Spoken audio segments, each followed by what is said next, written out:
మీరు మీరు చెప్పండి, ఈ సంక్రాంతి ఎలా జరిగిందో చెప్పండి. అప్పుడు ఇప్పటికి పేపర్లో రాసే విధానంలో తేడా వచ్చింది. గుడివాడలో ఒక క్యాసినో పెడితే దానికి పెద్ద పంచాయతీ చేశారు.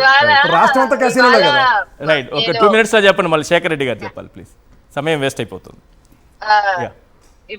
నేనైతే ఒక మాట అడుగుతాను సార్, మీరు కోడి పందాల దగ్గర ఆగిపోయారు కానీ ఈ క్యాసినోలని అక్కడి నుంచో అమ్మాయిల్ని తీసుకొని వచ్చి నాకు అంటే కొన్ని మాటలు నేను చెప్పకూడదు. ఆ జనసేనకి సంబంధించిన వాళ్ళు స్టేజ్ మీద ఆ మహిళా బట్టల వస్త్రాలు తీసేసి నువ్వు డాన్స్ అయ్యమ్మా అని అడుగుతున్నాడంటే అసలు ఈ రాష్ట్రంలో ఉమెన్ కమిషన్ అన్నవాడు ఉందా?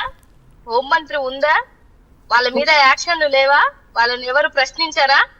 అసలు సంక్రాంతిని ఇంత భ్రష్టు పట్టించినటువంటి ఈ 2 సంవత్సరాల సంక్రాంతిని ఒకసారి జనాల్ని ఆలోచించమని చెప్పండి.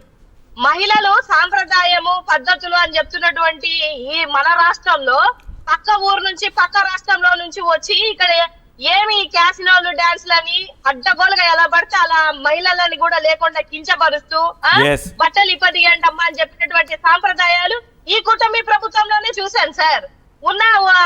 ఎవరైతే ఉన్నారు ఉమెన్ కమిషన్ గా ఉన్నారో ఆమెను ఒకసారి రిజైన్ చేయమనండి, లేకపోతే ఏ బిడ్డల యొక్క పరువులు ఎక్కడెక్కడ పోయాయో ఒకసారి లిస్ట్ అవుట్ తీయమని అనేది నేనైతే మనస్ఫూర్తిగా కోరుకుంటున్నాను సార్. కాదు మేడం, మొన్న ఒక సినిమా యాక్టరు హీరోయిన్లు మంచి బట్టలు వేసుకోండి అని చెప్పినందుకు ఆయన మహిళా కమిషన్ పిలిపించి ఏదో వివరణ కూడా తీసుకుని వార్నింగ్ ఏదో ఇచ్చిన తెలంగాణలో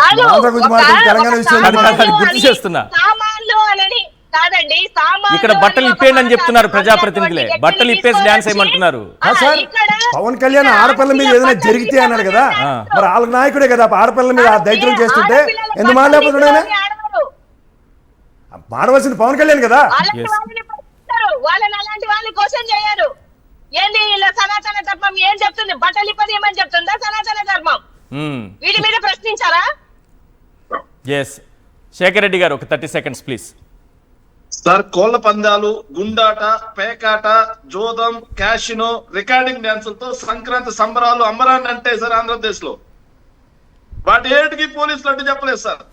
కానీ దుర్మార్గమైన విషయం ఏంటంటే సార్, నిన్న కాశీనాయన 130 జయంతి ఉత్సవాలు జరిగాయి సార్. మా ఉదయగిరి నియోజకవర్గం, మా సీతారాంపురం మండలం, మా సొంత మండలం సార్. కాశీనాయన 130 జయంతి ఉత్సవాలు జరిగితే పూణే నుంచి కాశీనాయన వారసులుగా ఉన్నటువంటి వ్యక్తులు, పూణేలో ఉండే వ్యక్తులు ఇక్కడికి వచ్చి ఒక పాట కచేరీ ప్రోగ్రాం పెట్టి వాళ్ళందరిలో జగన్మోహన్ రెడ్డి గారి అభిమానులైనందువల్ల అందులో ఒక వ్యక్తి జగన్మోహన్ రెడ్డి గారి పాట జెండల జత కట్టడమే మీ ఎజెండో అనే పాట వేపిస్తే రాత్రి 2:30కి తీసుకెళ్లిపోయారు సార్.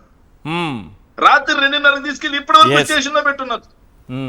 అంటే రికార్డింగ్ డాన్స్ వేయొచ్చు, ప్యాకాట్ ఆడిపియొచ్చు, జోదం ఆడియొచ్చు, గుండాట ఆడియొచ్చు, ఆడపిల్లల బట్టలు ఇప్పియొచ్చు.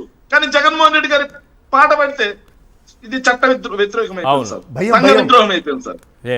ఎంత దుర్మార్గం అంటే సార్ రాష్ట్రంలో పండుగలు ఎలా నడుస్తున్నాయో ఆడపిల్లలతో అర్ధనగ్నంగా డాన్స్ వేయించుకోవచ్చు కానీ పాటలు మాత్రం పెట్టకూడదు, అంతేనా? పాట జగన్మోహన్ రెడ్డి గారి పాట పెట్టడమే తట్టుకోలేకపోతున్నారు సార్.